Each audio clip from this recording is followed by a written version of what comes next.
Bro. Oh wait. Yes. We're live. We're live. We're here. We're here now. Welcome back, guys, to our Pitch Talk. Welcome back to another to our little segment here called Take a Touch. And as always, I'm here with my host with the most. Last but not least, we're gonna switch it the other way. It's Big H in the house. Go and do your city celebration. You're not doing this one anymore. You fully switched now. That guy wants to go to Liverpool, man. And last but not least, we have Pato as well. Yeah. You're gassed because you think you're getting this guy. Well, not obviously I wanted to start off with you guys first, but I wanted to start off with not with Isaac, but with the other guy that's going the other way, Luis Diaz. Apparently, you agreed as I think it's a 70 million pound, but so 70 million euros. Sorry, let me get it correctly. So about 65 million and 65 million pounds for Luis Diaz. How you've managed to swindle this is a little bit beyond me because I had a look at stats earlier today, yeah, and I was a little bit underwhelmed. So that's why I wanted to ask you, Pato, if you could shed a bit more light on this, yeah. What is actually going on? Because apparently he's played 148 games, 41 goals and 16 assists. Mm-hmm. That's 16 it. 16 assists in this whole thing. In 148 games. Yeah, it's because of Gabriel. It's because of you want to ask me why? It's because Gabriel injured him in that 22-23 season, and he was never the same again. When he first came in, you remember that 21-22 season, we were going for the quadruple Champions League final, 92 points, won both domestic cups. He was man of the match in that FA Cup final as well. He did his thing, but then I don't know what happened to him. What did Gabriel do to him? Gabriel, Gabriel Magalhaes, yeah. What did he do to him? I don't know. He one tackle or something. I don't even know what happened. I think his knee or his ankle or something like that. He was out for a while. It's Gabriel that injured him, and then after that, he just never came back the same. Because when he first came, I said, "Yeah, this guy is the truth." Like he was scary, man. And then after that, obviously the team had issues as well in that 22-23 season where we came fifth. So it wasn't all his fault, but the end product just isn't there, and sometimes the decision making as well. Like he's got the pace, he's got the one-on-one ability, but sometimes he'll beat a man, and then he'll go back and try and beat the man again. Like, bro, you're trying to get the ball into the net. That is the objective, and sometimes the decision making isn't great. This is probably his best season in the Liverpool streak that he just had. I think he had 13 league goals and maybe like 5 or 6 assists or something like that, which isn't great because obviously with you guys as well, you know, when you've had a good team in the past, you kind of compare your players now to those players you had in the past, and he's supposed to be compared to Sadio Mane, and he's not even close to that level. So I think it's very good business. We got his peak years, but he didn't reach what we thought he was going to reach. But you guys were criminals as well. You were paying him peanuts, 45k a week. I think 55k. Yeah, crazy. Well, 55 or 45. 55. 55. It's still not great though for Premier League champion. But what I will say is he completed English football with his time at Liverpool. So I think it was a success if you look at the actual accolades and what he achieved to us. But the numbers, the statistics, it's not looking great, to be honest. So I'm not too mad that he's leaving. Because when I seen this earlier today, 2.5 years, 3.5, whatever you want to call it from your best smart ball, 148 matches and only 41 goals and 16 assists. I was like, that doesn't really scream a lot to me. But when I see him play, he's always beating his man. He's always looking dangerous. He's always looking lively. And then when I was actually looking at stats and when I looked at it a little bit closer, I was just like, this guy's a little bit needy. I'm not gonna lie, because the stats is not jumping out at me. You know what I'm saying? Especially for somebody that's been there for over 3.5 years, and you're playing with the likes of Mohamed Salah that literally puts the ball on the play for you. I know maybe his assist. I was gonna give him a bit of leeway because maybe his assist won't be there because he's playing with Darwin Núñez as well. And as much as I love Darweezy, but that guy can be frustrating, especially if you're putting stuff on the platter and you're seeing him hit the flipping woodwork, you're seeing him hit the post, you're just seeing him point blank miss as well. But I'm like, you still played with Mohamed Salah, you still played with Gakpo, McAllister was still there. How did you Firmino as only well. get Firmino as well for a little bit of time? He even played with Mane for a little bit as well. Yeah, 6 months. Yeah. Yeah, so it's like why wasn't the output just a little bit better? But when I was seeing comps that some of your fan base was making, that made him look like he was a flipping Neymar regen or something like that, the way he was beating certain players. Then when I actually sat down and looked at the stats, I said, what? I said, this cannot be the same player. The finishing. It's the finishing. We had when we played City, the 23-24 season when the three of us were going for the title. Salah put him through 1-on-1 with Edison, and he puts it wide. Like stuff like that when it's crunch time. And I think if we win that game, you guys probably win the league or we win the league. I don't know how it would have panned out, but if we win that game, we would have went like 2 or 3 points clear with like I don't know 7-8 games to go. But he puts it wide and we draw the game.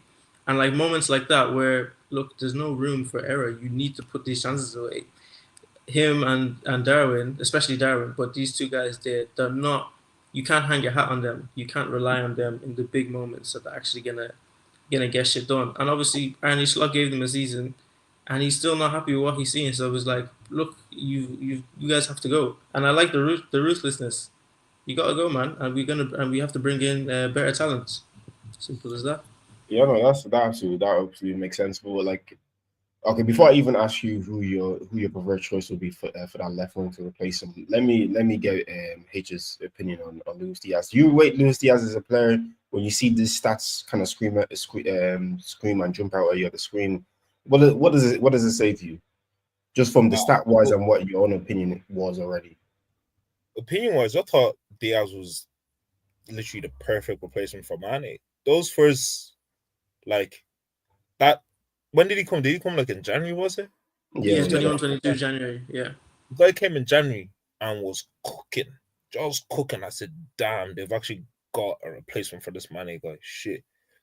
But then after the injury, yeah, bro, it just went downhill from there. Like, that guy was just never the same. And then obviously they kidnapped his dad and all. Like, bro, like, yeah. It was not just even funny, though. It's not funny, but it's genuinely not funny, but I completely forgot about that until he mentioned it. It was one of those where it's just like for a player, and especially he was getting paid nothing. I'm sure all I know is probably making more bread than this guy. Yeah. So to me, it's just like perfect situation. But for Bayern to pay 70 million euro for how old is he? 28? Yeah, he'll be 29 in this season. I just think clubs are just being swindled left and right, man. That's what I'm seeing in this transfer window. We're just being robbed. Because I hear it for the player that he was pre-injury. But post-injury, if you're looking at these numbers, like, look, Bundesliga, the Bundesliga probably going to cook. Maybe he might drop a 20 goal a season type performance in the Bundesliga. But this is not 65 million pounds. This is 45, 50 million pounds. Tesco club card. You know what I mean? This discount. But look, I suppose in the market, for what the market is, how many great left wingers are there? Like, you're not going to be getting Vinny. You're not going to get no Rafael Leao. So this is realistically, this is like a top 5 left winger, or top 6, 7 left winger in the world, boys. And I wouldn't put him that high.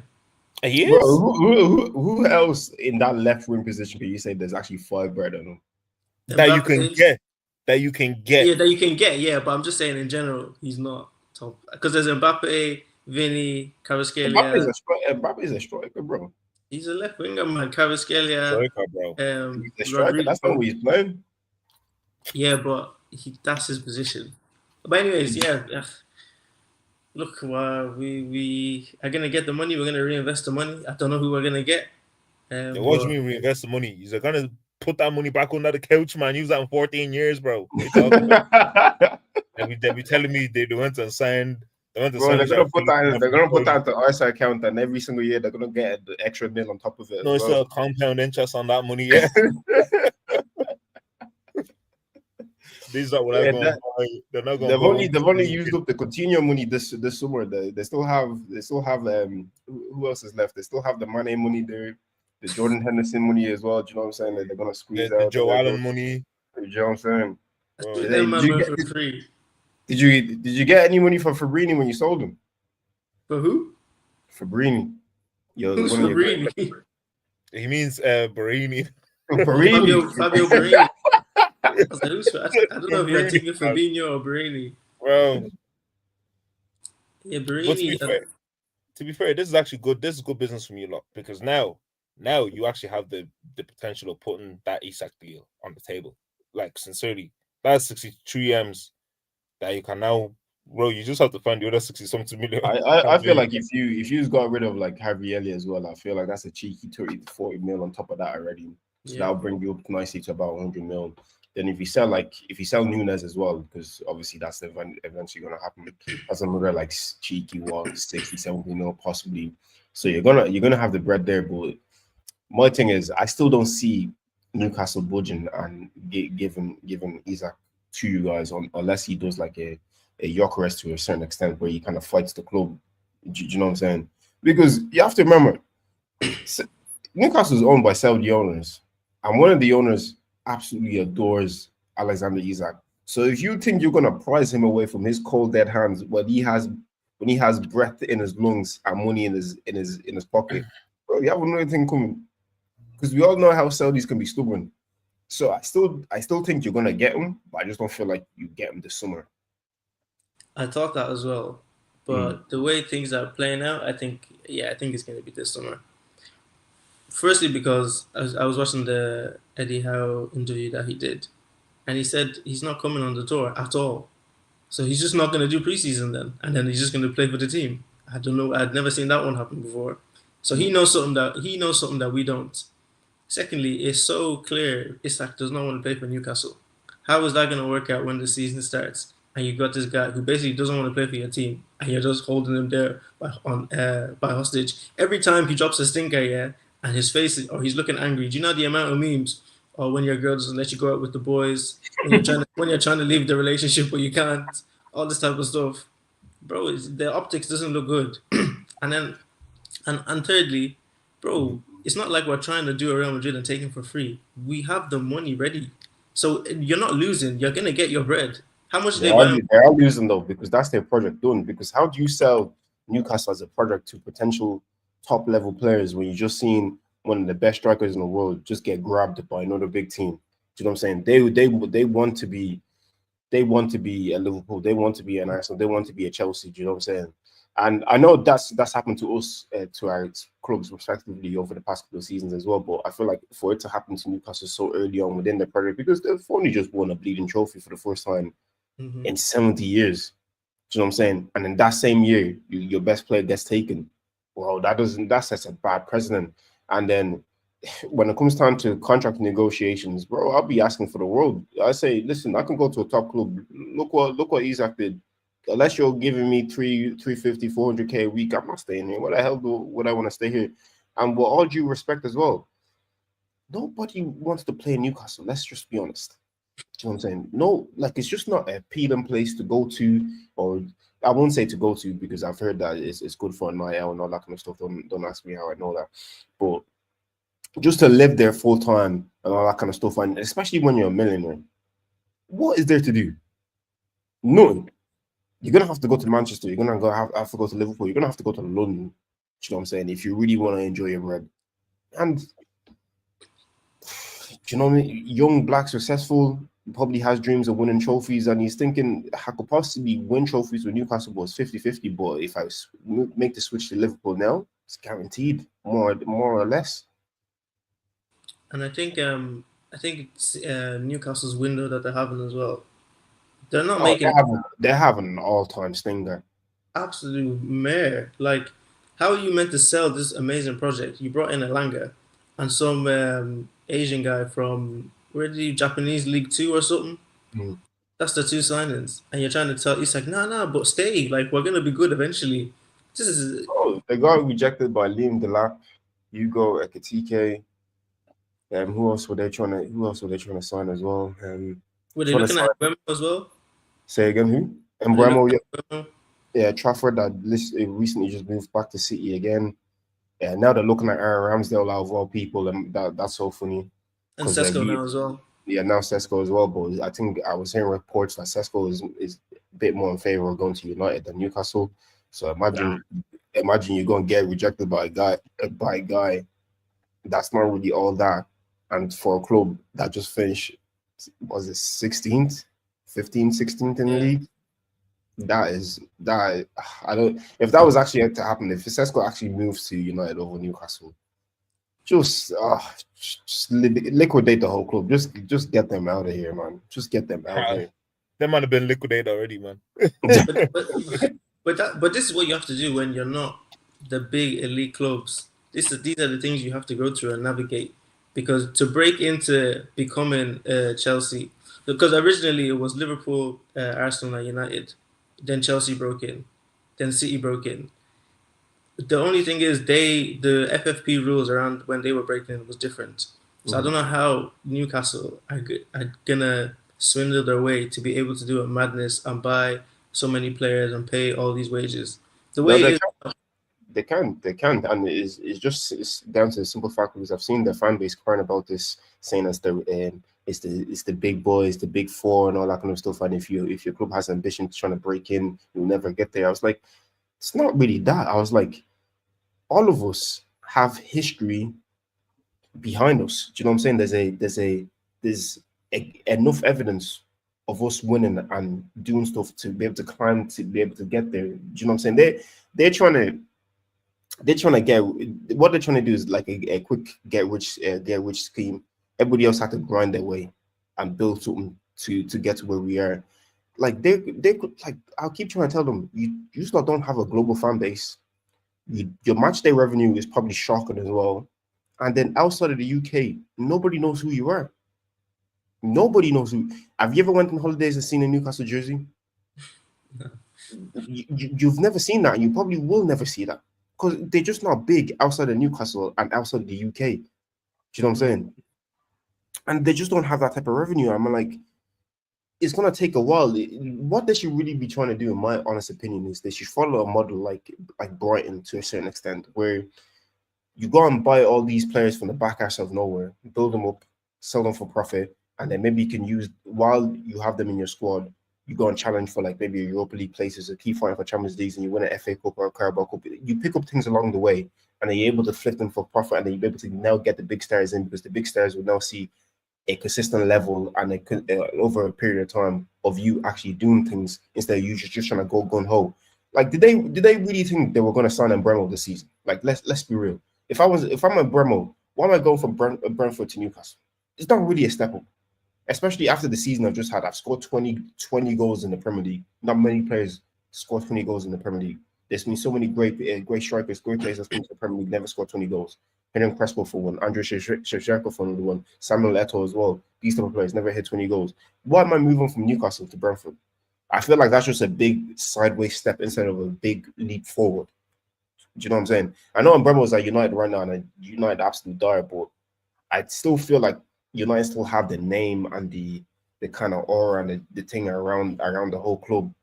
Do you know what I'm saying? For you to actually want to make that move, but to make the move from Brentford to Newcastle, I don't know about you, but to me that doesn't really scream, oh my God, we've hit the jackpot, or this is the best move for your career. Do you know what I'm saying? I feel like you could, if you weigh L, you'll be able to get a better move.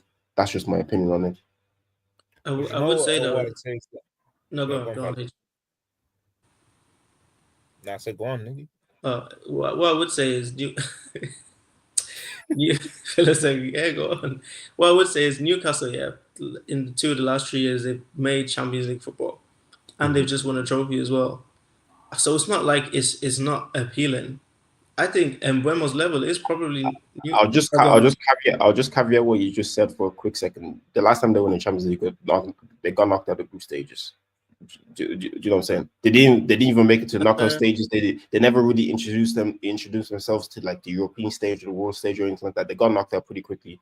The next season they fell off, and it's only this season where they now kind of regained that status again. So that's what I'm just using as my whole argument, because that's what I'm saying. They should kind of adopt the Brighton model instead of trying to be a City and a Chelsea straight away. City and Chelsea were at a complete different time. But sorry, go ahead. Yeah, that's true. That's true, to be honest. But Mbuemo, before last season, we were not looking at him like this. And one season can't make me think, oh yeah, like you're too good for Newcastle. Brentford will never be in the Champions League in the next 10 years. So at least he would have Champions League football at Newcastle, guaranteed next season, 100% you're in the Champions League. And if you perform in the Champions League, your name becomes bigger. 2 3 years, you could move to a bigger club in Europe. But at Man United, you're coming to do the devil's work and take somebody out of the mud. And when it doesn't go, and when it goes wrong, they're gonna say, "We signed you to take us out of this, and we're still doing shit." And they're gonna blame you. If you go to Newcastle, let's say they had kept Isak, you're not the guy. You're not coming to save them. You're just coming to supplement and add to what they already had. Isak, Gordon. Do you know what I mean? I feel like he's gonna have more pressure on him going to United.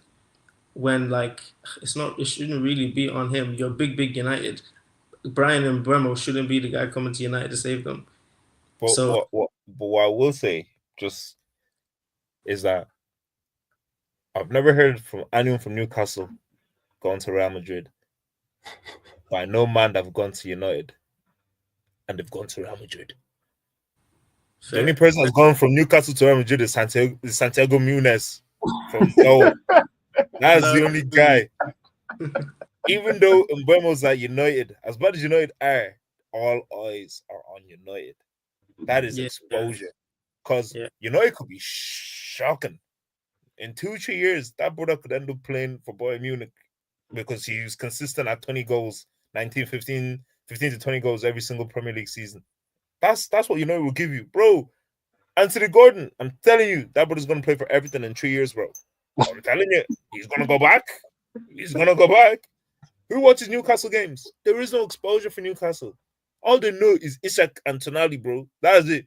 They don't know anybody else in this thing like that, bro. So Mbuemo made the right decision for exposure because he's a baller. He knows how to bag goals. He knows that at least now in this United squad, there's Cunha, Bruno's there. He's now there as well. There's going to be improvements this season. They're not going to finish 15th again. They'll probably be up there in the Europa League places.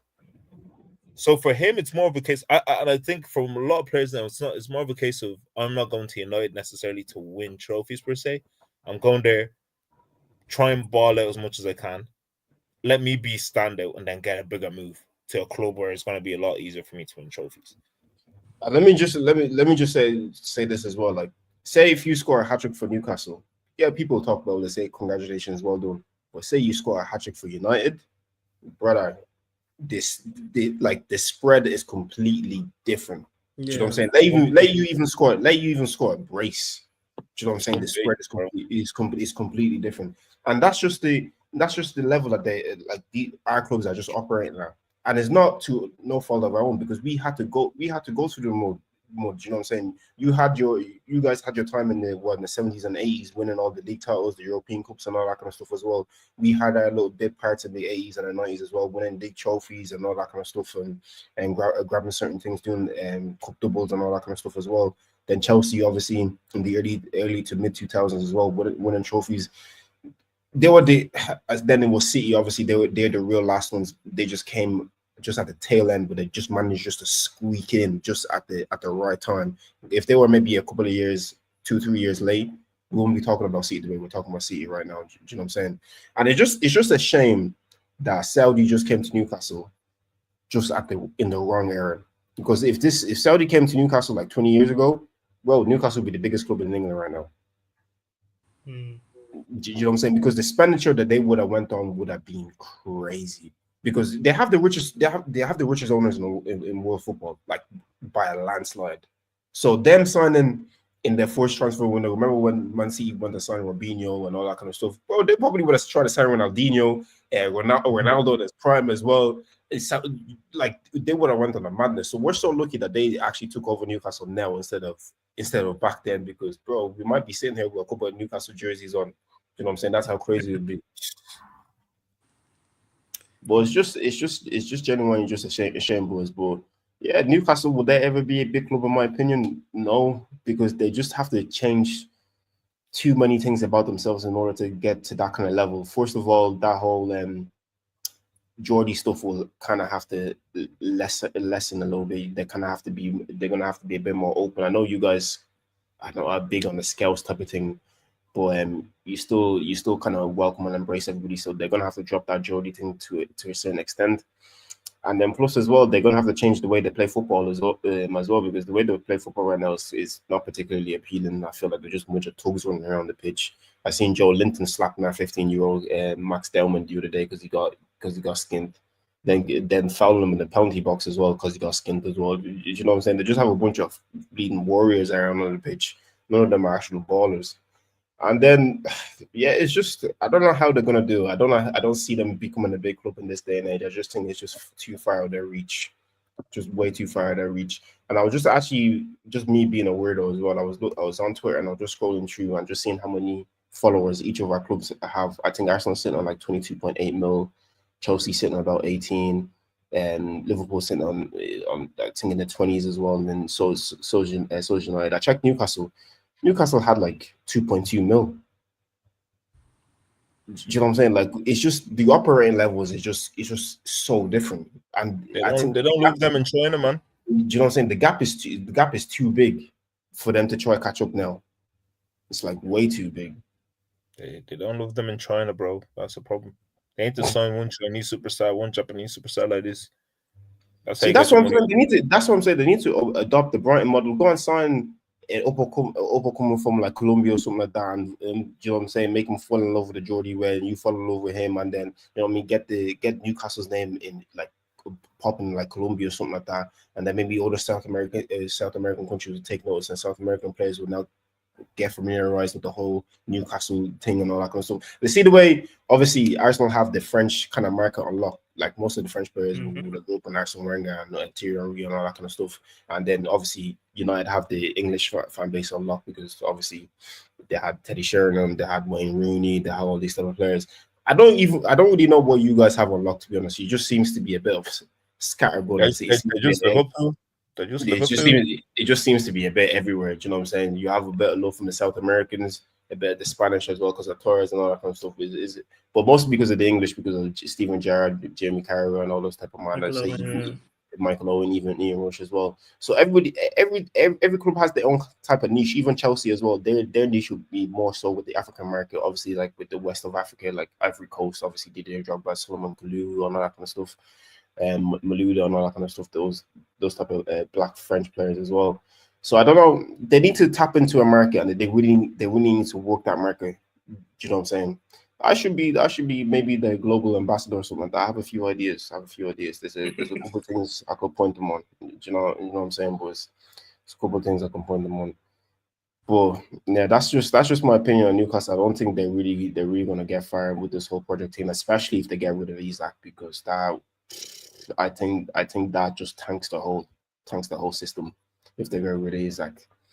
Because I don't know how they're going to sell it to the current players. I don't know how they're going to sell it to the future players. But yeah, it's just the ecosystem. They need to know who they are and where they are in the food chain, and they can get go. I was trying to tell Newcastle fans last season that we could take Isak if we really wanted to. They were like, no, what the hell would he go to Arsenal? You guys have won the Premier League in 20 years. I said, at least I've seen the Premier League. You have not seen anything. I've seen your club relegated twice in my lifetime. I've never seen my club get relegated, and touch wood, I hope I never do. Do you know what I'm saying? Like I've seen my club win stuff. You just celebrate the Carabao Cup, and you lot had a parade as if like it was the second coming of Christ or something like that. I said, listen, we're operating on a different type of level. Do you know what I'm saying? A Carabao Cup, we would have said, yeah, cool, nice one. What else is there? You're celebrating the Carabao Cup as if it's your Olympics or something like that, as if it's your World Cup. It's just a different level. But guys, let's switch the attention a little bit, and I want to switch the attention to my guy, the one, the only. They didn't care until he put the mask on. They did not care until he put the mask on. Hey, hit the celebration one time. Gonna go crazy, you know it with this one. You know what I'm saying? This celebration, you've heard it here first. This celebration is gonna go triple platinum this season, yeah. But now, guys, yeah, the announcement video was left a lot to be desired, but I thought they were gonna come up with a little bit something better than that. But it is what it is. The guy was wearing the Arsenal shirt. That's why I wanted to see him in. But there's not been a player that been this gassed about or signing since probably Aubameyang. I'll be so honest with you. Probably since Aubameyang. Even when Gabriel Jesus was coming in from City and all that kind of stuff, I wasn't even discussed. I was like, yeah, that's cool. But Declan this Rice? one, Declan Rice, I was gassed just because we finally signed a big superstar. And for the fact that we're going toe to toe with Man City for him as well, just made it that little bit sweet that we got to him before they did. Do you know what I'm saying? But this one from my soul, I've been gassed because the way this guy's been pushing and fighting to sign for Arsenal, and the fact that he eventually signed for us. I know people can say we had a free reign and nobody else is really looking at him, but there's a couple of clubs in there. United obviously had to reject United about 10 billion times because Ruben Amorim wouldn't stop calling them. And then Saudi were offering deals, and apparently Juventus was trying to sign him. But this one, boys, I'm not gonna lie, I just don't feel like he can fail. Something within me just telling me this guy is just going to be a hit. Like it's just not going to fail. The way he's so determined to come to Arsenal Football Club, and the fact that he's actually finally here as well, I just think it's a match made in heaven. I felt a couple of people have said that this could be a signing that's kind of changed the tide within Arsenal as well, changed the whole mentality, because they've kind of pointed out, like say when Chelsea signed Drogba, they got that striker that had the mentality that he just wants to score goals. He didn't really give a shit about anything else.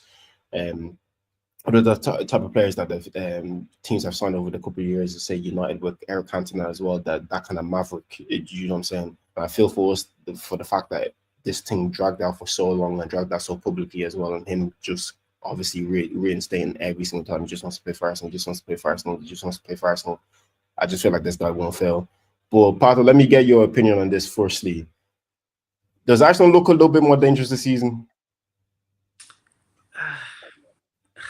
From my standpoint, because obviously in my mind Liverpool's getting Isak, so I think it's too little, too late, man. This is 2 years too late. You can't say Liverpool's getting Isak until you start seeing some things actually moving in that light. But as it currently stands right now, where the two teams are right now, how we're as it stands right now, still, I don't think you have enough. Personally, I think obviously it's an improvement of whoever was supposed to be playing up front all these years, and we know he's a gunman, so you're gonna score more goals, guaranteed. But I don't know, like what did you get? 74 points last season. Obviously, yeah, you had your injuries. You're gonna need 90 plus probably to win the league. I don't know if he takes you to. I don't think again this season, like I told you last season, you're not going to need 90 plus to win the league, because now what I've been telling you for the past couple of years as well is that obviously there's the cream of the crop, but everybody else is now starting to take steps to get just that little bit closer. You know what I'm saying? So it's not going to be steamrolled. It's not going to be us three like City, Liverpool, Arsenal just demolishing everybody else. Do you know what I'm saying? People are gonna step up as well. Do you know what I mean? I would say last season it would have took 90 plus points, but it's because there was no challenger really. That's why it didn't. We didn't need to get 90 points, but we would have if we needed to.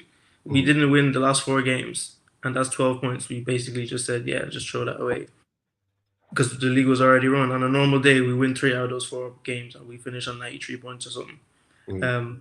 So for me, it's still gonna take the 90 plus, because if Pep Guardiola is on song and he's doing what he's supposed to do, this guy gets 90 points. I think if the guy had hair, he'd lose it again, because I'm starting to see him in some weird kind of get up. He has a mustache right now. Everything else is shaved. He just has a little stash like this. To me, that's the first sign of somebody that's gone mad. Do you know what I'm saying? He was scratching himself last season. Now all of a sudden in his life, he's never had a mustache in his life. Now all of a sudden he just has one weird pedo mustache that just looks mad awkward. And plus as well, I like the business that City have done, but I feel like City are still very gettable. Like if you look at the defense, yeah, Ait Nouri is a good player, but defense he's good going forward, but defensively very shaky. Do you know what I'm saying? If they put Josko Guardiola as a centre back, I feel like that's a good solid centre back right there. But who are you gonna pair him with? John Stones is still there, injury prone. Nate Nake is still there, injury prone. Manuel Akanji has a mistake in him. He has a mistake in him. Do you know what I'm saying? And then they're right back as well. Who even plays right back for them? I can't even think of the top of my head. Lewis, lightweight, yeah. Do you know what I'm saying? So like obviously, if you're able to bypass their attack and midfield, the defense is very gettable. Do you know what I'm saying? That's my opinion. The only thing is Pep Guardiola, and I know. Listen, we said that last season, and he was scratching himself up and down. Yeah, we did, and that's one season. But if we're gonna go based on what this guy usually does, Mhm. usually he does not have two back-to-back bad seasons. He's never Mhm. lost a league title back-to-back seasons. So this is gonna have to be the first time. But getting back to you guys anyway, with Gyokeres, yeah, I can't lie. It's a very, very, very good signing. He is a bagsman. He's golden boot type of player. Like he could win the golden boot in his first season. And I think when you're going for the title, you need a player that can potentially win a golden boot or score 20 plus league goals. Mhm. And I think the last person that scored 20 league goals for you guys was Aubameyang, won the Yeah, golden it boot. was. Yeah, it If was. Prime Aubame, if I think it was that 21-22 season when him, Salah, and Mane shared it. it was 18-19, Was it 18? It was even that long that ago. long ago, yeah, 18. Imagine we. But Is this is what I'm saying with Guardiola. We had two golden boot winners in our team, and we didn't win the league. But anyways, I digress. That's because you guys are shy. We That's won the because you guys Champions are League. shy. We won the Champions League that season. But But anyway, you couldn't win the Premier League. but we just won it last season, and we won it the season after. The You won it when Pep was sleeping. All right. when was he sleeping? 1920. Good job. Good Oh, job. you two, Pep was sleeping. You two, why didn't you win it then? When Pep was sleeping. Bro, listen, the injuries, red cards, bro. Shit happens, bro. You know what I mean? We were never in it to win it, bro. Very good. But Gyokeres, yeah, I think he brings you closer to the title for sure. I just don't know if the other teams, City that were sleeping, Liverpool that were sleeping a couple seasons ago, I don't know if they've come back now. It's yet to be seen. Obviously, Liverpool are the champions, so naturally the champions should be the favorite. But with Gyokeres, you're better off than you were last season, and obviously you've got Zubamendi as well. You've got cover with Norgard. Saka won't be injured probably this season. He'll play a full season. I think you're still going to do more business. Maybe Eze is going to come in. So I Yeah, think see, with the whole Eze one, I'm starting to hear that it's a matter of when and not if. not if, yeah, I'm hearing that as well. You know what I'm So saying? So if they're able to get me Eze as well, and maybe if I'm just being a tad greedy, if I'm just being ever so slightly greedy as well, they should possibly, I'm gonna say quite, they should just possibly just put me Rafael Leao as well. Just if I can just be greedy for a second. you're doing too much. You're not getting no Leo, man. Bro, the guy will move. If Arsenal came knocking on his door, he'd leave. You That's need to a sell. Yeah, but you need to sell a few people. Like, now. No, worry about you. Don't worry about what we're doing. See, I'm now you're selling trying now you're pocket watching what we do. Worry I'm about not what pocket you're doing. watching. No, I'm just saying it from a logical standpoint. There's no way you're gonna bring Eze. Don't worry, we'll sell a hotel or something to ourselves. We sell a car park, we'll be brand Yeah, new. fair enough. Don't worry about it. If you brought Eze and Leao in, yeah, okay, level playing field, everybody down the line for the title. But as it stands now, I'm still putting Liverpool as favourites. If you bring Eze in, okay, we're talking now. So something can happen. Do you know what I mean? Because you've got You're paying attention. yeah, because you've got. I'm paying attention now, but Eze, I can't lie, I rate that brother so highly. I don't know where he's gonna play. If he's gonna play in the 10 or on the left. But for me, just play him on the left because whoever else is on the left, just get them niggas out of there, man. Just even though he's not a left winger, just put him there. Imagine Eze on the left, Saka on the right, Odegaard on the 10, Declan Rice and Zubimendi behind them, Gyokeres up front. I can't lie, and we already know the defense is already set. I can't lie, something can happen. Something can happen. All I know is I have a feeling Arteta won't go trophyless. I think he will not go trophyless. I don't know what trophy he's gonna win. I don't know how he's gonna win it. I don't know what he's gonna do. It might be a Carabao Cup. I don't know.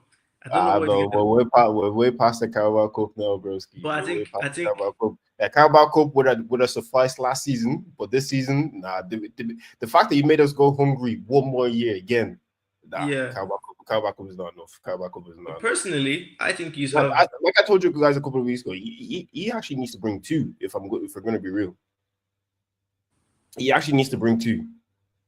Bro, if he wins that Prem by himself, bro, you're not even going to think about that. Dude, I'm not going to argue. Obviously, he brings the Prem. I'm not going to argue. But I'm saying realistically, he kind of needs to bring two. Because if you win one trophy, they still say, but look, you got knocked out of all these other competitions. No, we won't. No, they will.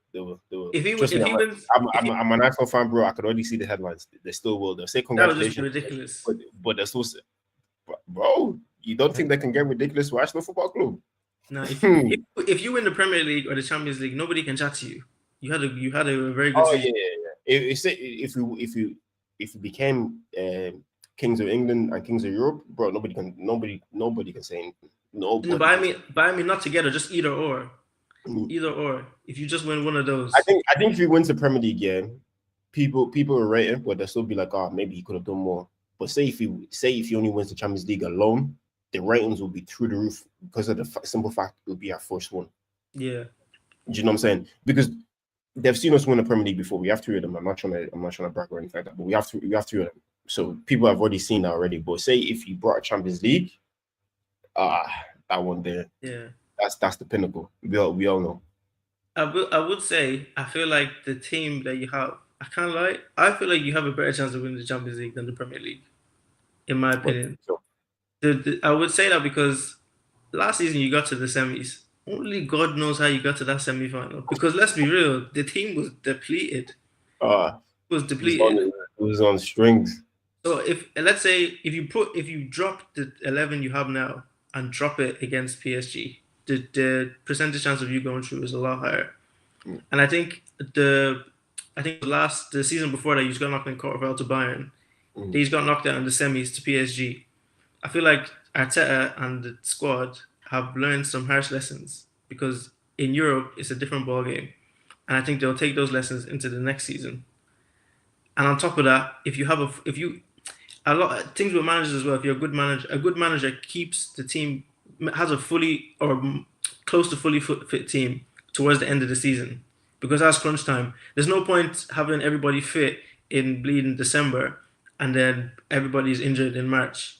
Do you know what I mean? Having a fit squad towards the end of the season is very important. So I think Arteta is going to keep that in mind. If you get to a quarterfinal, semi-final, and most of your squad is fit, the front four is fit, I think you have a good chance of winning that Champions League. Because who is like guaranteed to beat you in that Champions League? PSG, it's not a guarantee. Liverpool's not a guarantee. Real Madrid, you already did them. Bayern Munich, they're not who they used to be. City, you've been doing them the last couple of years as well. So honestly, I think that Champions League, you could do something, if I'm being honest. And you have Gyokeres, who's already been doing it in the Champions League. And Saka, he's fed up. He said enough is enough. I saw he answered the question on his way out from one of your preseason games. And they asked him, what are you looking forward to this season? And he just says winning. He just wants to win. And I feel like Saka, on the outside, he's a nice guy, he's a Christian man, church boy. But I feel like on the inside, he's like, fuck all this shit, man. I'm better than all of you. I'm trying to win the big trophies. I feel like that's his real personality. He's just nice on the outside. Listen, if I was Saka, I would have told Mikel to get rid of Martinelli time ago, because I would have said, listen, big man, look what I'm doing on the right. And then look at the shit that we have on the left. What the hell is that?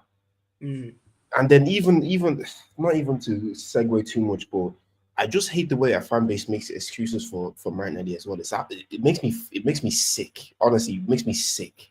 Because I'm just like, why do you guys just refuse to admit what you're seeing in front of your eyes? The guy is shit. Absolutely terrible, dire. Do you know what I mean? The guy is doo-doo. Like, genuinely, the guy is shit. But to be saying, oh, we need a left back that can overlap. Do we need a left eight that's his strong foot is his left foot that can pay passes within the stride and all that kind of stuff. And now they're saying, oh yeah, Gyokeres likes to drift towards the left, so then Martinelli can now go slot into that centre forward side. That he doesn't need an overlapping left back. He just needs a rotational centre forward, somebody that he can swap. I'm like, why do we treat this guy as if like he's special needs? I'm not trying to make a joke or anything like that, but why do we treat him like that? Do you know what I'm saying? That he has to have all these perfect conditions in order for him to play football. That we even need to blow dry his hair, brush it in a certain way, so when he's running, the wind will hit at a certain angle, so he can run it that little bit faster. So when he gets to the ball, he can shoot the ball and he can score. Do you know what I'm saying? Like, just some of the stuff that they come out with just honestly infuriates me, because I'm like, the guy is crap. We all got hoodwinked, led astray, straight up lied to in that 22-23 season. That was his best ever season. And that is 3 years ago. Get over it. The guy is never going to be what we thought he was. The guy is terrible. Crap. it's gotten so bad as well that people are actually starting to notice a little bit during this preseason because they start looking at him saying, "Martinelli, bro, like what's actually going on?" Do you know what I'm saying? And I'm liking the fact that it's taken a long time, but they're slowly turning around to it. But the guy's not. Hey, have you watched any of the preseason that Arsenal played this so far this summer? I've seen it, but I've always said it. The guy's not a winger. He's a striker. The guy is a natural striker.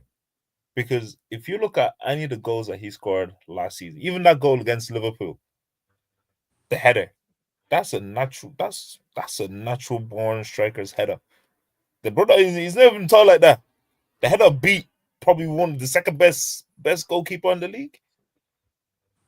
Yeah, any of the other goals they scored in the box, the You know guys, why the you know guys. why he even scored that goal. Sorry to interject, but you know why he scored that goal? Because nobody's even paying attention to him in the first place. They don't think this guy's gonna do anything. So when he probably scored, they just looked at it and said, "Oh, who was meant Nah, to be but look, picking him up?" the keeper is there as well, bro. The keeper is there. All I'm saying is I've seen it time and time again. Even when we didn't have a striker, I was like, just play the brother down the middle. This guy is a striker. I've seen enough of him to know that this guy is just a striker. This guy is not. He's not a winger. Playing left wing is not this guy's bread and butter. It's not.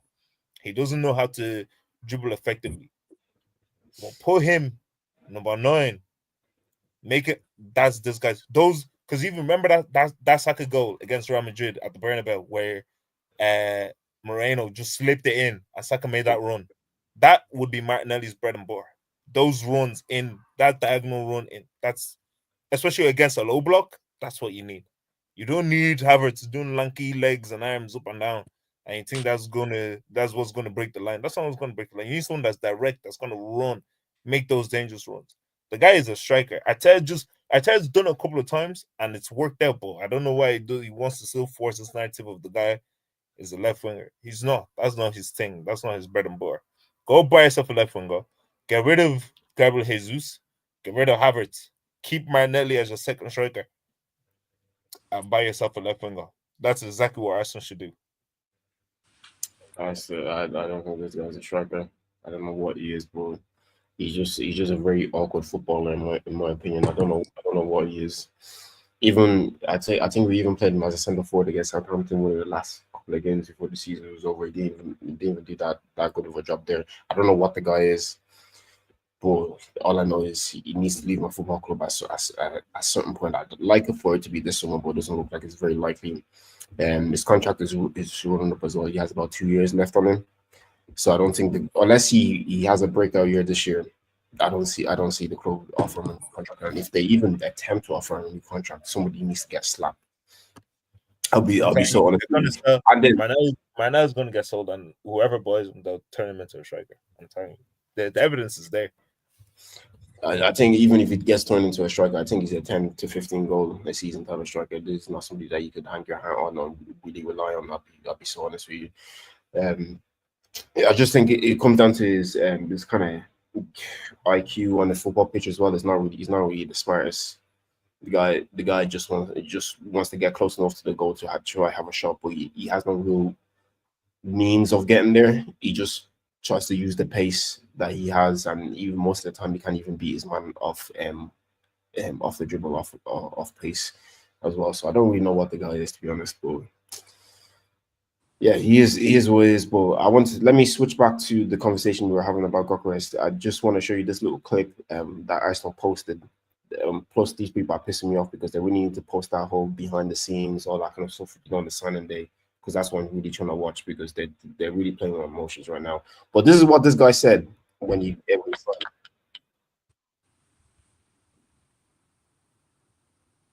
You sharing it? Can you not hear that? No, you sharing it? Oh, I didn't. Oh my days, boys! I didn't even click. Add to the stage. Look at me. I'm actually foolish. Let me add it properly, and then I'll show it now. Yeah, there we go. Yeah. If there's anything you need or any way I can help, just give me a shout. Some assists, please. Have a nice. Looking forward to working together and sharing success in the season ahead. All the best, Martin. Very nice. Only thing I need is some assists. See, this is the type of mentality I want my striker to have. He said, "Fuck all that. Let's look forward to the season." But like you just said, when you're on the pitch, pass the ball, release the ball.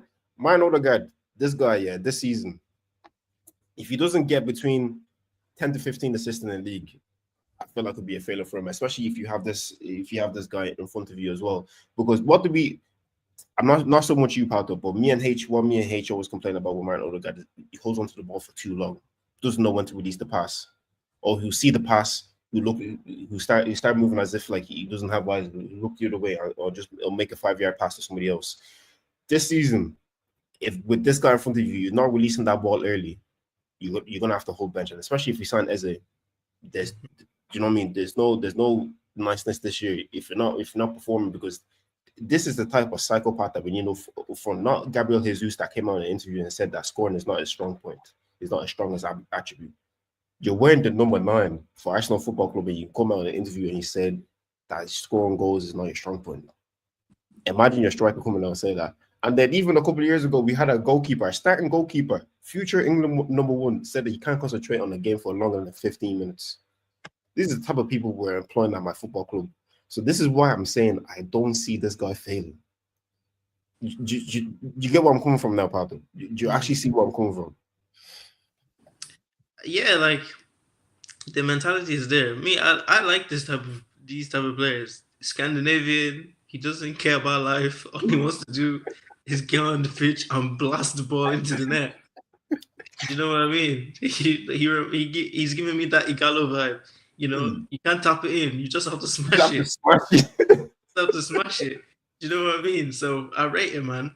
And I think all that, like, you know, the way you guys were beefing City at the end of that match at the start of the season last year. Bro, I feel like Gyokeres will be throwing a few elbows. You know what I mean? He looks like he's only, how old is he, 27? 27, yeah, just turned 27. Obviously, he's 27, yeah. He gives me the vibe of a 40-year-old man that has kids that doesn't tolerate nonsense.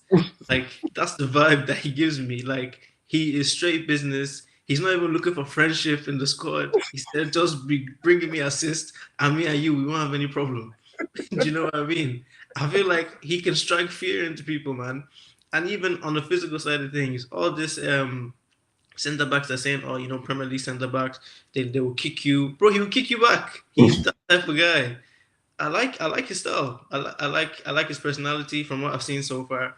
It's a bit weird, the way you guys are pushing. I don't know if it's Arsenal fans. What I've been seeing though, with some Arsenal fans, with the whole Bane thing with the Batman, like it's just chill out a bit with that. But other than that, yeah, but that's his thing. That's where you got a celebration from. So that's why we're all leaning heavier into it. Do you know what I'm saying? Yeah, but I'm seeing grown men running around the street with doing. Don't mind the AFTV, man. I know the video you're talking about. Don't mind the AFTV. You know what but I mean? you don't see the dance that Cecil doing when we signed Rice baby stupid dance. You don't remember that?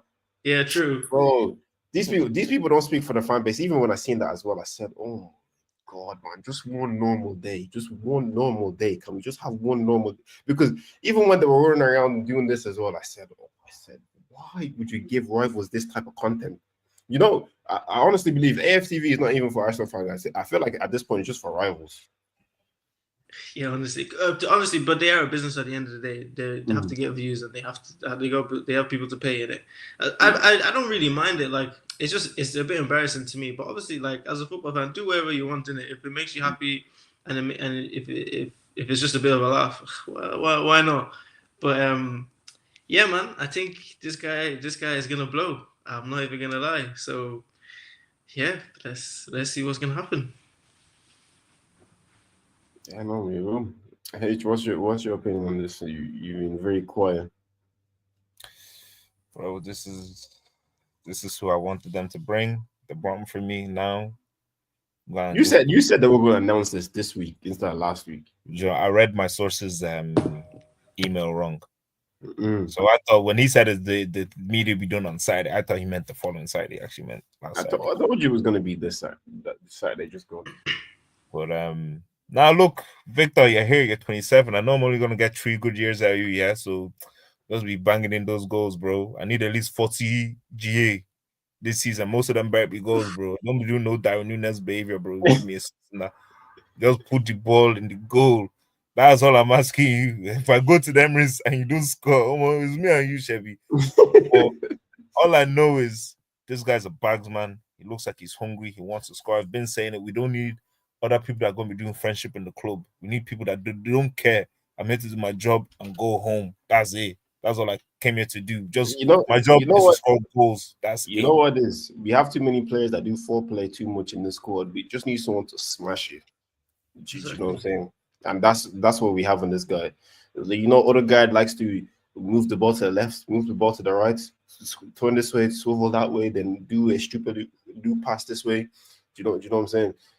Too many of that, too much foreplay. You see Gabriel Jesus jink one way, jink another way, and then you see Martinelli try to run down the pitch this way, then do that stupid little dribble. Like, sometimes you just need someone just to smash it. That's one thing I complain about with Arsenal, that we don't have enough players that are just gonna grab the ball sometimes, like just flip and ladder, right? Just have a shot, man. Do you know what I'm saying? The only person that was really doing that last season was Ethan Waneri at the age of 18. Do you know what I'm saying?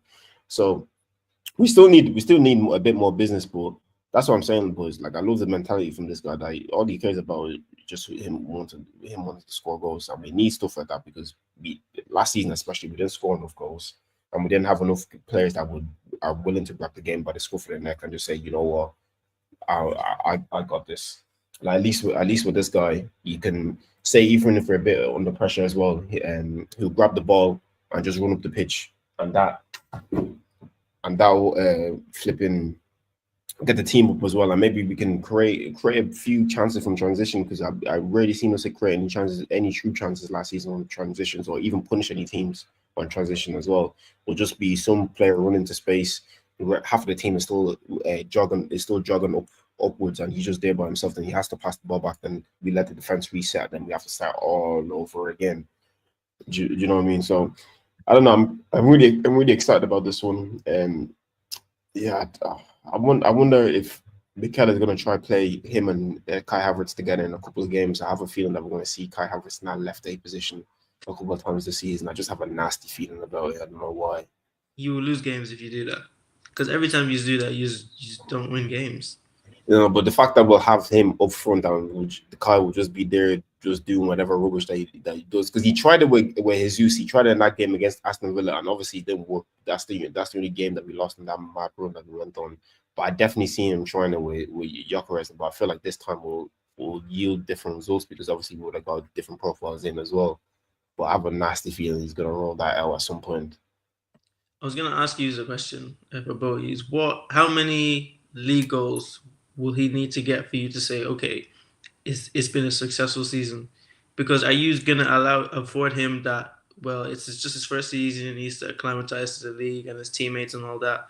Or is it like, no, you need to hit the ground running? What's the number that will be like, okay, I'm happy with what he's done this season?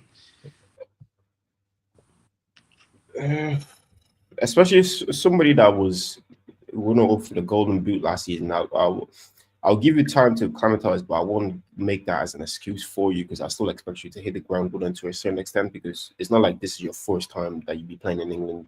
You would have played in the Championship as well. I know the Championship to the Premier League is a step up, but at least you have that in your game, that you know how physical the league is and how quick it is as well. So you should have some know-how about the English game. So I feel like if you got between 20 to 25 league goals, I'll say yeah.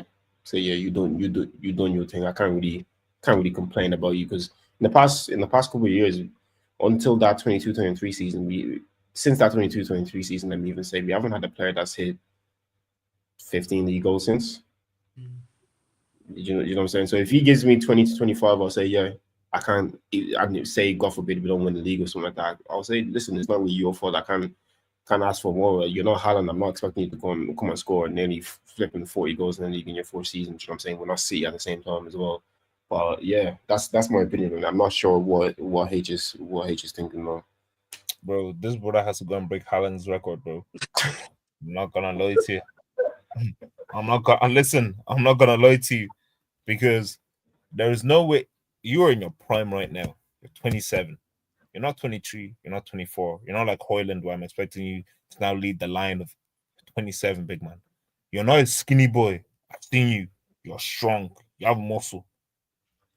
You've come from. You went from the championship. You then went to Guinea, Portugal. You scored 97 goals in 102 games, and you're trying to tell me in Arsenal, with all the chances we make, you better go out and score 30 something goals. This is not time. This is not time for ballet. It's football. Hear me. You can't put that ball, bro. See that game against United. I'm telling you, if this guy doesn't score a brace, yeah. This guy doesn't score a brace against them niggas, man. Bro, it's gonna be a long day for him on socials, bro. Because I'll be outside, bro. This brother has to come in and deliver.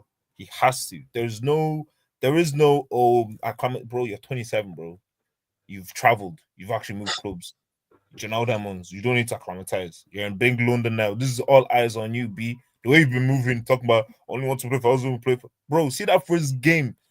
You see when they play a long ball, I better even hear you shout, doing because you want to get the ball. You know that was. I better hear. You know what I'm saying? You know when you're stretching for the ball, I better hear you say You know that ones, bro. This is not time. This is not the time for yeah. At the end of the season, you're doing with Jeff Shoes. You're doing it was a tough season, Jeff. And I had to on my feet. Big man, I will help you. Your feet are gonna be at the bottom of the Thames, bro. By the time, don't you, bro? Bro, come and play your football. Got the goals. That's all I need you to do. You even said I only want you to give me assists. If they put the ball on the tip and start moving like Havertz, bro, your time is done. It's done. Finished. But what's the number? What's the league? I told you. Goals? I told you. He has to score 30 some goals, bro. Bro, he has to. He has to. No, Patrick, because if Haaland can come to this league from Bum League and what 36 goals, bro, it's not impossible. It's not. Haaland, I've seen it. I've seen it with my own two eyes, bro. It's not impossible. But Haaland's better than him, and that City team is better than this Arsenal team. So I'd give the guy a chance. But guess what? We make chances. We just didn't have people to finish the chances that season. Now, I anticipate he's going to score more than 15 goals. Minimum. I anticipate that. So 15 is the minimum. That's not even the minimum. 25 is the minimum. That is your minimum. That's the minimum. 25. If you want to win the league, you must score 20-something plus goals. That's simple. You're striker. You have to have somebody on the team that's scored 20-something plus goals.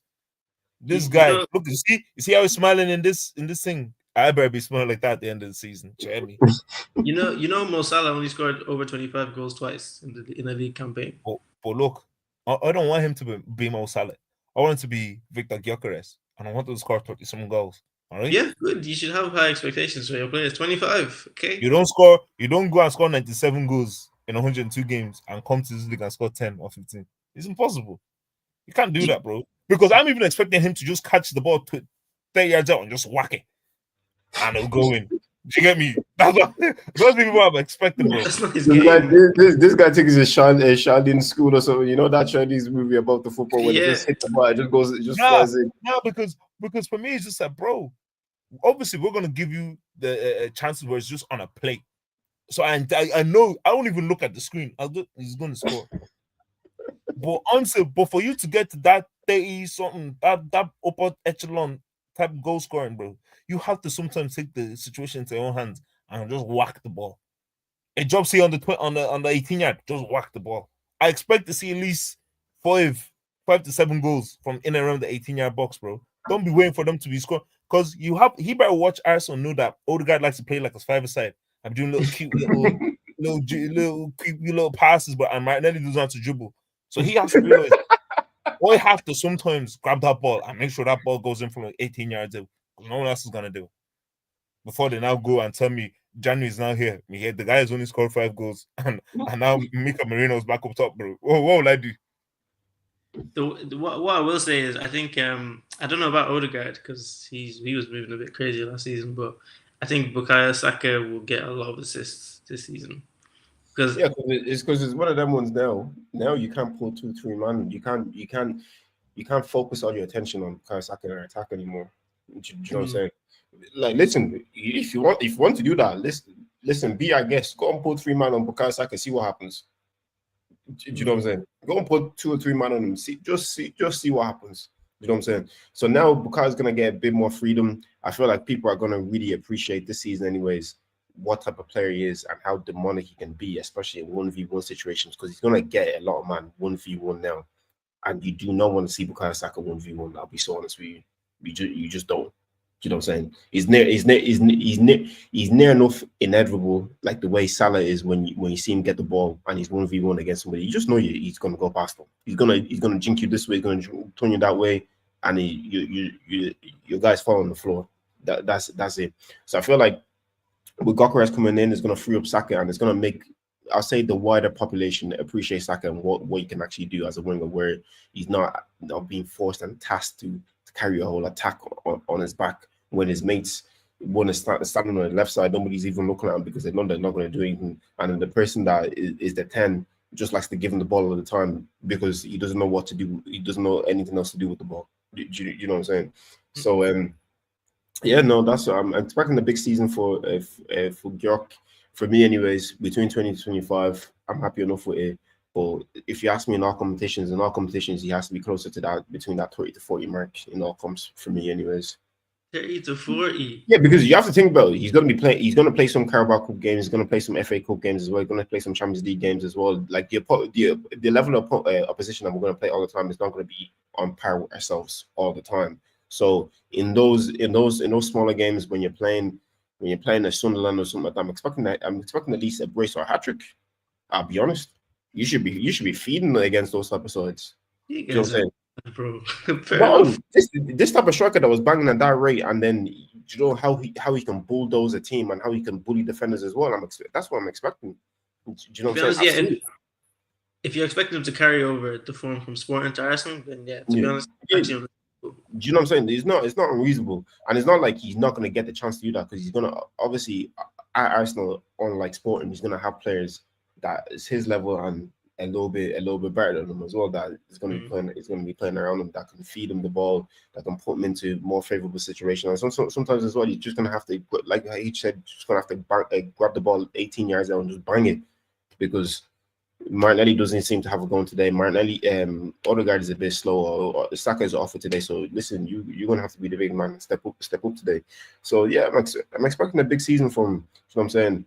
And the fact that we had to wait this long to grab him and all the rigmarole that we had to go through, he was fine. He was fine his club. He was fine his missus. He was fine his agent. He was fine everybody in order to sign for Arsenal Football Club. So if you're fighting that much to come here, when you get here, and you got the number 14 as well, listen.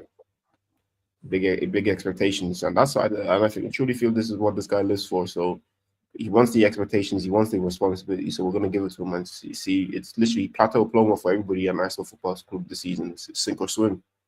It's it's silver or lead.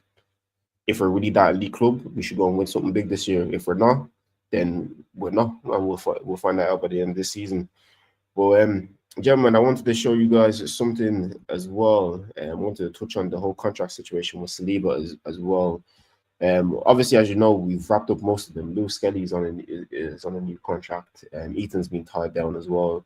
I'm hearing word about Bukayo potentially being tied down pretty soon enough as well, and also William Saliba is set to be given a new long-term contract as well. And that's it. I'll just talk about Martinelli quickly as well. In that 22-23 season, Saliba got a new contract. Gabriel Magalhaes got a new contract. Bukayo Saka got a new contract. Gabriel Martinelli got a new contract. Look around, contract time talks again. Saka's about to get a new one. Saliba is about to get a new one. Gabriel already has a new one. Ethan and Miles already have a new one as well. He's the only one out of that little quartet that hasn't been offered a new contract, because the guy's fucking wank, man. He's shy. You know what I'm saying? Absolutely shy. But yeah, we're about to tie down one of the best centre backs in the world, and honestly, I cannot be more complimentary of Andrea Berta for what he's done in this transfer window so far. I know it's not over yet, so I'm not going to glaze him too much, because there's still a few things that I want to see from him, especially with outgoings, because we all know we're a terrible selling club, absolutely terrible. One of our highest transfer fees that we received, one of them is from Nicholas Anelka from all the way back in the day, and that was like in '99.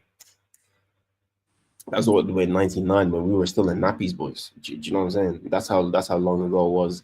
So I want to see how he does selling. But the fact that he's able to wrap up William Saliba as well, and possibly Bukayo Saka. I honestly have to give the guy his flowers, man, because he's putting overtime this summer. Give him a raise, if you're asking me. But H, how would you feel if you seen William Saliba sign a new contract? Because I know half of the fan base has been losing their shit for the past 6 months, thinking that he was going to head off to Real Madrid. We're not like Liverpool, you know. We don't let our players go to Real Madrid on a cheap. You know that once. Don't win trophies either, but yeah, go on. Certain clubs are about to lose their young centre back talents to Real Madrid, but yeah, so I don't think that's really a part of our vocabulary. You know, free. We don't do free. Do you know that ones? Don't do trophies either, but go off. Listen. Don't be here. You're about to lose 2 generational talents, bro, in the space of 2 summers, bro. I don't know about you, but no more what one club is doing, you know? And we won a trophy in both them seasons, but go off. But look, what I will say is this is Rolls Royce football, man. This is how you solidify a young backbone of top talented players in your club. This is how you do business. Is you don't wait till there's a year left in his contract to trying to toast the guy, take him out for dinner now. Wrap this thing up. 2 years, 3 years left. Go and add another 4. Put that nigga on the death row contract, man. What are you talking about? You wrap this thing up, because at least if anyone comes knocking, by the time that contract runs out, we probably would have won at least 2 big trophies anyway. I'll be satisfied. If he left for free, I'll be satisfied. But at least if someone comes knocking within that contract time, they're gonna have to pay big bread. Big bread. Bread that will shake the world. Do you know what I mean? So for me, this is just as revitalizing as signing a brand new player, honestly. This is a Rolls Royce. This is probably the best centre back in the world. Do you know what I mean? So locking him down is amazing. This is good business. And don't be opening your eyes, bro. I saw your centre back was doing there last week. Didn't want to get taken on 1v1. Fella kept on backing off, man. Will you give it a rest? I saw that version. Fella has a ponytail and waves, man. Will you give it a break, man? Do you know why? He's saving the good defending for the actual competitions that matter. But yeah, man, if Saliba is doing well in preseason, go off. That's sick, man. Like preseason. This guy is talking like Liverpool won't be dying to get Saliba, bro. What are you talking about? Yeah, he's all right. Yeah, fair play to him, but like he's all right. I'm just saying, he's better than Kanate, bro. What are you talking about? See, who's talking about Kanate here? I'm talking about Kanate. Okay. I'm talking about Kanate. He's better than Kanate, bro. Do you know that? Kanate has a better trophy cabinet, though. Well, guess what? Kanate has 2 fucking left feet. Fella can't dribble past his own 18-yard box, bro. Right? But has Saliba ever done that before? No, he hasn't. Yes. No, he hasn't. We're in the French league. He doesn't need to do in any league. But yes. He doesn't even have any. Right? He doesn't have one single. Me and Saliba have the same medals. What I'm telling you is, we'll see how we're locking down our young talent. You're not. And that's the error of your club. And that's going to be the downfall of your club, because you won't be able to sign young talent like that. Because guess what? They're going to go to Real Madrid all the time. Do we not just sign Florian Wirtz? You guys, you know what? You know when you go to FIFA and you can see a club's affiliate, you're the affiliate for Real Madrid. Do you know that? Fair play, but we just bought Florian Wirtz. That's all I'm saying. Don't talk. And guess what? And do you know what's going to happen? Do you know what's going to happen there? He's not going to come knocking. He's going to go down the free as well. That's what's going to happen. After he wins the Premier League and the Champions League, no problem. Lock down all your players. Lock all of them down. Listen, winning. Winning is great. You have your trophy cabinet. But see when there's no spot, because guess what? You're going to run into a period where there is no winners left, because you're just letting them go. You're not tying them down. You're not keeping them at the club. But that's what the issue. Because what's going to happen when let's say Kanate leaves and let's say Van Dijk goes as well. Mm-hmm. So is it Joe Gomez that is going to win you your trophies, or? Okay, so we won't have any winners left, and neither will you, because these guys are never going to win. So at the end of the day, all of us will have no winners then. No problem. Well, you guys need to sign some centre backs though, because I feel like you're putting a bit too much pressure on Big Verge. You know what I mean? Trying to hold all that shit together, because that guy is like an ankle sprain or a little hamstring tightness away from, you know what I mean? Somebody's gonna have to drop in the defense that doesn't really want to be in the defense. Do you know what I'm saying? I don't do if, buts, or maybes. I do absolutes. And Virgil rarely gets injured. and he can hold down. Just put Verge at the back by himself. It's okay. He's better than all the defenders, man. It's okay. We're not Oh, worried. We're all right. that's you him. do know That's he's him. 34. That's him. You do know he's That's him 34. or defending that he's doing in the Champions League final. Yeah, that's him or defending that he was like, don't worry, my ponytail and waves You will know, scare you them. know, Oh. he has a Champions League final man of the match. None of your players have ever had that in the history of your football club. Please don't talk about Verge. Don't talk about Verge. Listen, Verge is what, 33, 34 now? Yeah, It's 34. no problem. But it's done. All I'm saying is just You're putting too much work on him. you're That's putting all I'm too much at this later stage in his career. He's not Thiago Silva, bro. He's better than Thiago Silva. I don't know about that. That's a bit I know about it. Personally, I don't think he is. But what I'm saying is, you have to lock down your young talent passion. That's what. Call your club, tell them lock down Kanate. This is not, bro. I saw Kanate was doing interviews with the players, bro, on TikTok, bro. Instead of him to be there writing, bro, he's there learning Spanish as we speak right now, man. If he wants to go, he can go. No, it's not a problem to me. And then Joe Gomez will not come and defend for you people. Okay, when we sign Gahey, don't worry, bro. Our team, How much money are you guys trying to spend? Bro, the FFP watching me sign Gahey. How much money are you trying to spend? Enough. We're trying to spend enough. Mm. That's how much we're trying to spend. It's not enough yet. When is enough? I'll let you know. Don't worry. And Gay's gonna go for at least 60 M's. Bro, we have the bread. We have the bread. But it's not unlimited. You're talking as if this bread is unlimited. It's not unlimited. It's not, I know it's not unlimited. They're not gonna spend anyone for the next 5 years. It's done. Did we not? We just did that for the past 10 years, and we won a few trophies along the way. So that's all right by me. I don't mind. Get it sorted now. They won't have money. They spend all this money. They won't have money for contract negotiations in 2 seasons, bro. Bro, what are they gonna do, bro? They won't win.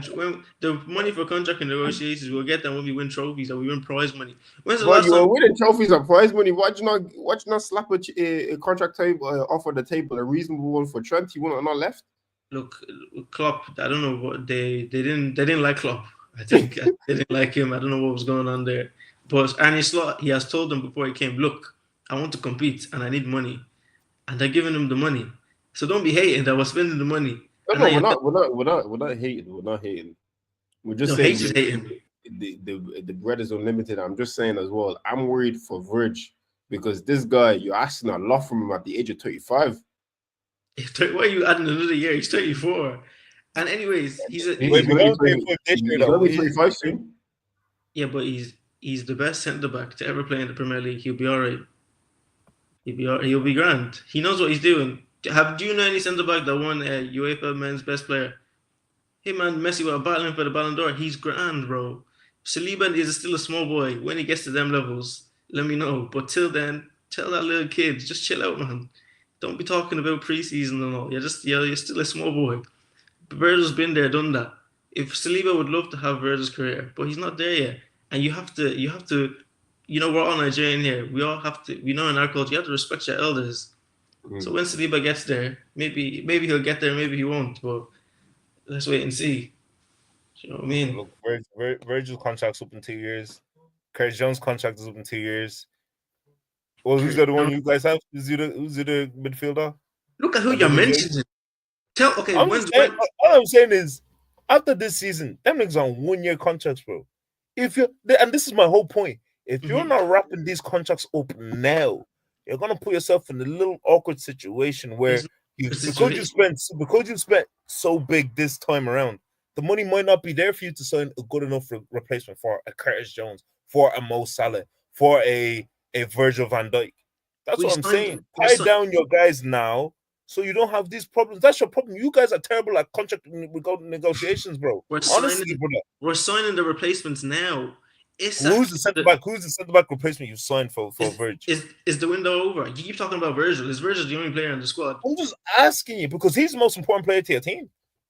Yeah, Gahey is coming, and we're gonna find another. Who's going to be the replacement for Mo Salah?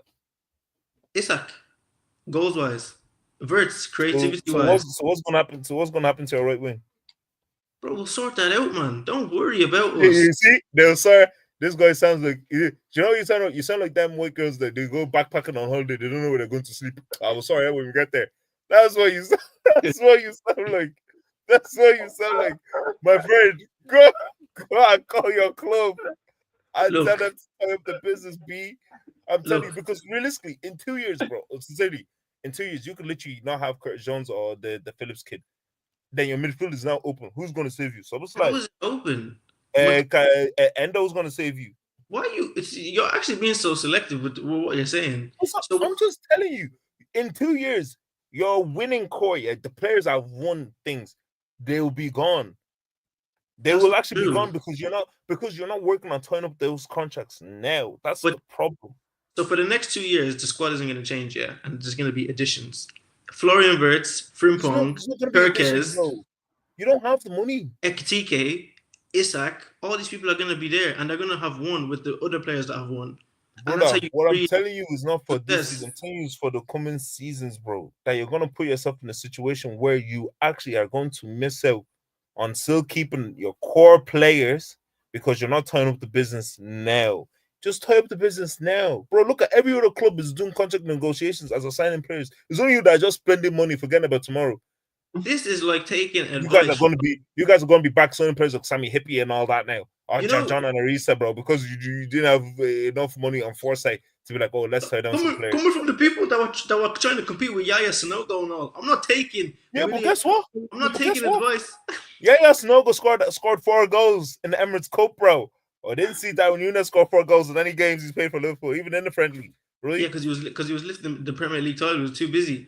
But I'm not. About lifting Premier League titles, man. I'm This not guy taking. that was paying for the guy's blood, bro. Don't worry. I'm not- I bet you yeah, but- Nunes will be the guy that renews his contract, not Virgil van Dijk. Okay.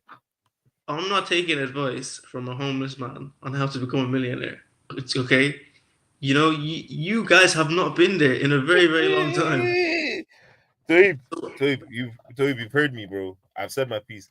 If they don't want to tie up the players now, when they're now stuck with Joe Gomez and they're making Joe Gomez twerk in the Champions League, that's when they'll know.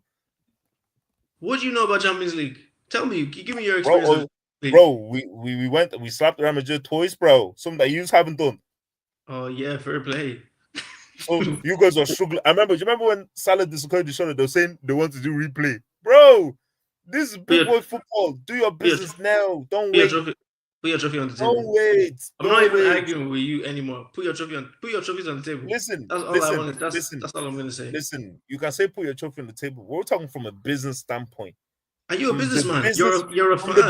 From the business side. Are you an accountant? Bro, I did accounting scale, brother. Yeah, we have. Do you have stocks in Arsenal? I do. No, you do not. I do. No matter what Arsenal do, it does not affect your life in the slightest. You're just here to be a fan and support the club, and your support as a fan of football, you no joy, no happiness. I bet you, when you play FIFA, you're on career mode, and you go to your squad hub and you check the financials and you see this guy is a year and 6 months, this guy's 2 years straight away, and if that's your top guy, you go and you sign that nigga for an extra 2 years, bro. You guys like to do this thing. Sure, they'll sign. I don't know. He's a good lad. He'll sign. Shock you now when you see the fella in Spain talking about, Ala Madrid, Ala Visa Barcelona, and you start doing, I didn't expect this one to happen, bro. Okay, cool. And my rebuttal to that is, when you've been supporting a club for the past 20 years and you're noticing, all these people are winning Premier Leagues and winning Champions League. My club, what's going on? And you don't think something is wrong. You're worrying about other clubs signing people. Bro, my club is getting ready. My club is getting ready to be grabbing these trophies from now until the next 10 years. Your club's time, if you don't do your business now, you're just finito, bro. You've been getting ready since I was in nappies. How long do you have to get winning trophies when you're in nappies? What are you talking about? Been winning trophies. You've been getting ready for 20 years. Are you a girl going on a night out? How boy is not ready yet? Get ready. Do you know what I mean? 20 years, and you want to be giving people advice. Look, this is not advice. This is just listen. You went 30 before. You know what I'm saying? Yeah, won a Champions League in there. Yeah, one Champions League and all that. Where's your own one Champions League? Bring one. Look. Don't say one Champions League like you have it. You don't have that. Don't talk about. Don't even mention Champions League. No, you're not allowed. Brother, look, this is not even from a footballing standpoint, bro. This is just from a business standpoint. You have prime assets, bro. You see that the lease on these prime assets are about to run out. Instead of you to go and lock these things down for another 100 years, you're here dilly-dallying, waiting. That's what I'm saying. Don't wait. Because then you're going to run into a situation where, because of how much money you've spent now, you probably may not have the funds, FFP-wise, to splash an extra 200 million next season or the season after that. And you may not even have enough money to then offer, because literally, I'm telling you, anyone could literally turn around to you. Any of your players could turn around and say, I want an extra 50K, I want 100, on an extra 100K. Gakpo could say to you, well, Real Madrid are knocking on my door, bro. So if you're going to give me an extra 100, 150K, and you don't have the funds for that because you didn't prepare for it. Prepare to keep on winning. You don't just win and think I'll win forever. You can continuously prepare to win. You guys are not doing that right now, and that's where you guys are doing that. We're not preparing to win. We're just preparing to win, bro. Okay. These guys going to sign Chris Brown's stepbrother, bro, and they're telling me they're ready to win, bro. Bro, guys, great, bro. Chris Brown's stepbrother. Your squad is better than your squad. Position for position, you can't chat to us. Oh, now you're better than my squad position. Okay, all right. We are though. You can't chat to us. Okay. We're better. No, wait. We're better than you in all aspects of football. It's very good. And I have to. You're better. Every position, bro. You're better than my squad. This is all right. Why are you saying it like that? Like what I'm saying. Hey, bro, you didn't. I'm agreeing with you. You're totally right, bro. No, don't come and use sarcasm on me to try and get the argument. So you have a better defense. You have a better attack. That's what it is. Yeah, but our centre back is better than your centre back. Our goalkeeper is better than your goalkeeper. We have a better defense, so the argument's a bit with. Yeah, but your goalkeeper didn't win Golden Glove now, did he? There we go. He's won it before, though.